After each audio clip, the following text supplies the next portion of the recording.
దేవునికి స్తోత్రం కలుగునగాక.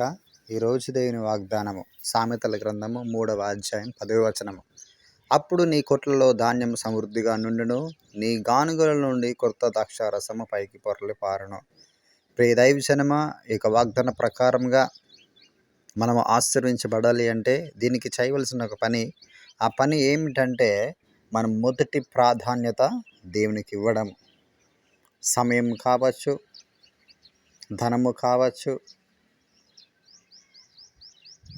ఈ లోకంలో మనం దేనికి ఎక్కువ మనము ప్రయారిటీ ఇస్తూ అన్నింటిలో మనం ముందుకు సాగుతున్నాం. ప్రతి విషయంలో కూడా ప్రథమ స్థానమును, ప్రథమ ఫలములను మనము దేవునికి ఇచ్చిన ఎడల దేవుడు ఈ రకమైనటువంటి ఆశీర్వాదములు ఇవ్వాలని ఆశపడతా ఉన్నాడు.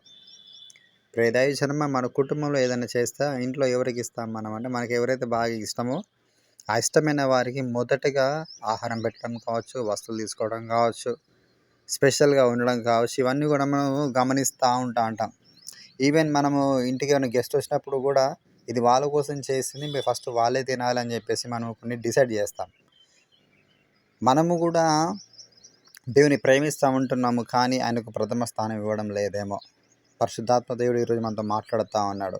ప్రథమ స్థానం ఇస్తే ఏ రకమైన ఆశీర్వాదం ఉంటుందో మనకు స్పష్టంగా తెలియజేయబడతా ఉన్నది. మన కొట్లలో సమృద్ధిగా ధాన్యమును, రెండవదిగా మన క్రొత్త ద్రాక్షారసము మన గాలిలో నుండి పొర్లి పారుతుందంట. అంటే సమృద్ధి అయిన ఓవర్ఫ్లోటింగ్ దీవెనలు, బ్లెస్సింగ్స్, అటు దీవెనల చేత ప్రభు నేను నింపాలని ఆశపడుతుండగా ఆ యొక్క వాగ్దానం మన జీవితంలో నెరవేర్చబడిన గాక. వాగ్దానం ప్రకారం మనం ముందుకు సాగుదాం. దేవుళ్ళందరూ దీవించి ఆశీర్వదించును గాక. ఆమేన్.